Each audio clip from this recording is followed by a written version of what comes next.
मैंने पिछली एक दो प्रेस वार्ता में आपको जानकारी दी थी कि हम लोग पेमेंट वेरिफिकेशन को लेके काफ़ी कंसर्न हैं और उसको लेके हमने एक वेब पोर्टल जो है वो तैयार कर रहे हैं। में काम कर रहा है, किसी बिजनेस सेंटर में काम कर रहा है, किसी फैक्ट्री में काम कर रहा है, या किसी कंपनी कंस्ट्रक्शन कंपनी में काम कर रहा है, या किसी के खेत में काम कर रहा है। कोई भी काम करने वाला जो किराए पे रह रहा है उसके लिए अनिवार्य।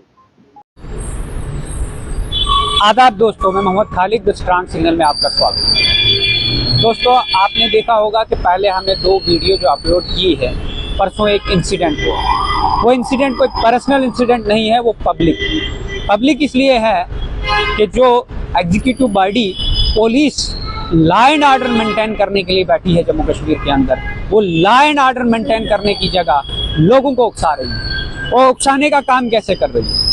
अनऑथोराइज्ड लोगों को इनलीगली पार्किंग करने के लिए दे रहे हैं। उन लोगों की कोई वेरिफिकेशन आइडेंटिफिकेशन नहीं है, उन लोगों के कोई वैलिड डॉक्यूमेंट नहीं है।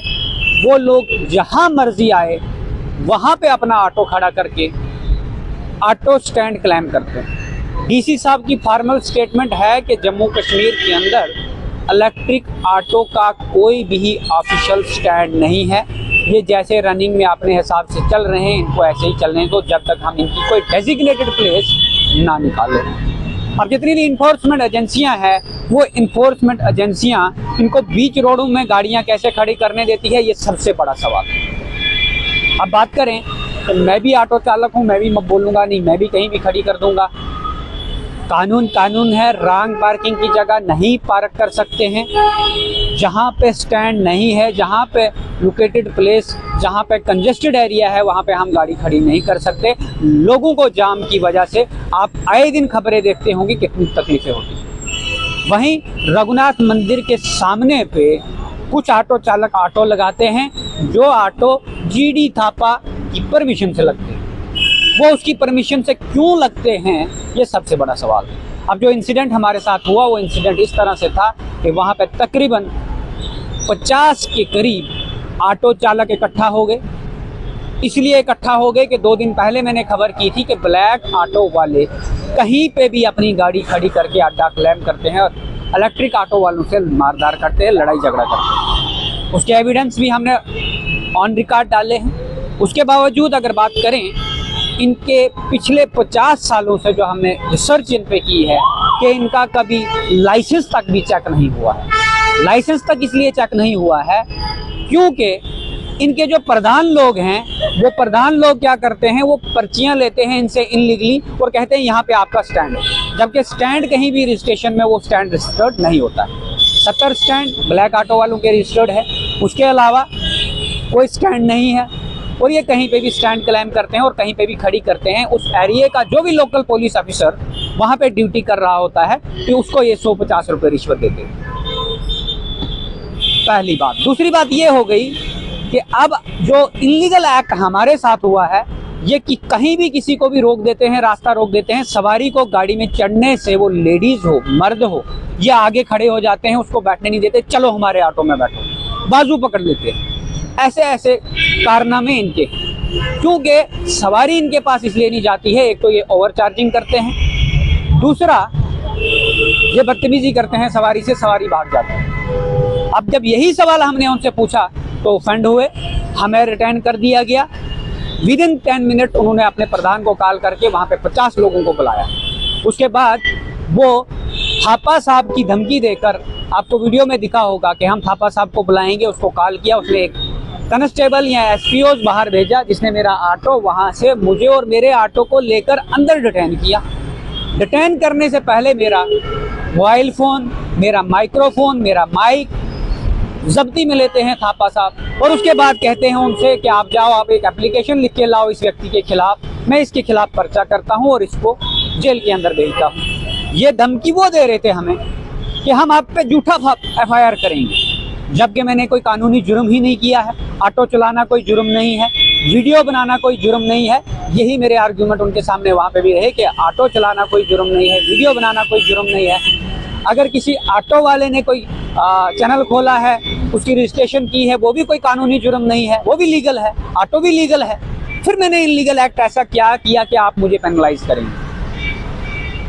मार्केट के खिलाफ मैंने खबर की है कि ऑनरेबल हाई कोर्ट के डबल बेंच की जजमेंट है कि जो लैंड इनक्रोच है, जो पुरानी मंडी से लेकर रघुनाथ मंदिर, कंजेस्टेड एरिया जितने भी हैं, उन एरियो में जितनी भी लैंड इनक्रोच है फुटपाथ के ऊपर, उसमें डबल बेंच की जजमेंट है कि अगर कोई भी व्यक्ति नहीं मानता है वो कोर्ट ऑफ कंटेम्प्ट के लायबल है, और ड्यूकॉम उसका नोडल ऑफिसर है, ड्यूकॉम के खिलाफ भी कोर्ट ऑफ कंटेम्प्ट होगी और कंसर्न एसएसपी को उसकी सहायता पूरी देनी है उस इंक्रोचमेंट को हटाने के लिए। लेकिन वहां पे पूरी बाइकें, आप सिटी चौक से देखेंगे रघुनाथ मंदिर तक एक साइड पूरी इंक्रोच है, उसमें उद्योगपतियों की गाड़ियां लगती हैं, वो थापा साहब नहीं हटवा रहे हैं। और जो इनक्रोच फुटपाथ है उसको नहीं हटवा रहे हैं, जो रेडी वालाज हैं इनके खिलाफ भी है, वो भी नहीं हटवा रहे हैं। ये पुलिस का काम है। जब हम इस पे क्वेश्चनिंग कर रहे हैं तो हम लोगों को गुंडे लोग पीछे लगाकर हमारे ऊपर अटैक करवाए जा रहे हैं। मैंने अभी भी एक वीडियो एसएसपी साहब को सेंड की है। मेरे को ऑटो वाले जहां से भी मैं गुजरूं वहां पे मुझे ब्लैक ऑटो वाले रोक कर इनलीगली कुछ भी क्वेश्चनिंग करना शुरू कर देते हैं, बारी खोलना शुरू कर देते हैं, मारपीट करना शुरू कर देते हैं। अगर मेरे साथ कुछ भी ऐसी सिचुएशन होती है तो उस सेफ्टी और सिक्योरिटी के लिए मैं एसएसपी साहब से गुहार लगाता हूं कि आप कंसर्न डीएसपी साहब को बोलें। हमने रिटन एक कंप्लेंट उनको दी है कि कौन है इनका प्रधान, कौन है इस गैंग को रन करने वाला, जो ग्रुपों में एक कंस्पिरेसी बनाते हैं कि कैसे इलेक्ट्रिक ऑटो वालों पे अटैक करने हैं, कैसे इनको इनलीगली करना है। बाकी जो जोनिंग सिस्टम की बात रही उसमें भी मामला हमने सब जुडिश कर रखा है, कोई हियरिंग नहीं हो रही। मुझे डीसी साहब से गुजारिश है कि उस पर भी हमें अपडेट दिया जाए, क्योंकि वीडियो के माध्यम से हम आपसे सवाल पूछ सकते हैं आपके पास आकर। जैसे हमने थापा साहब का जो कंडक्ट है उस कंडक्ट के लिए कहा कि उसने किस कैपेसिटी में हमारे माइक छीना है, माइक जब्त किया है। उसके बाद उसने मीडिया पर्सन को कॉल करके, मेरा वहाँ पे जो मीडिया वालों को बुलाया गया वो भी थापा साहब ने कॉल करके बुलाया है। और उसके बाद बाहर पे मीडिया के सामने भी उन लोगों ने बात नहीं रखने दी, अंदर थापा साहब के सामने भी वो खड़े होकर वहाँ पे भी वो उसी चार्जिंग एक्ट में थे। लेकिन पुलिस उनसे कोई भी क्वेश्चनिंग नहीं कर रही है, कोई पूछताछ नहीं कर रही है। जो मैंने कंप्लेंट दी है मैं लीगली कार्रवाई अगली भी करूँगा, लेकिन मेरा एसएसपी साहब से गुजारिश है इस पर एक इन्वेस्टिगेशन की जाए।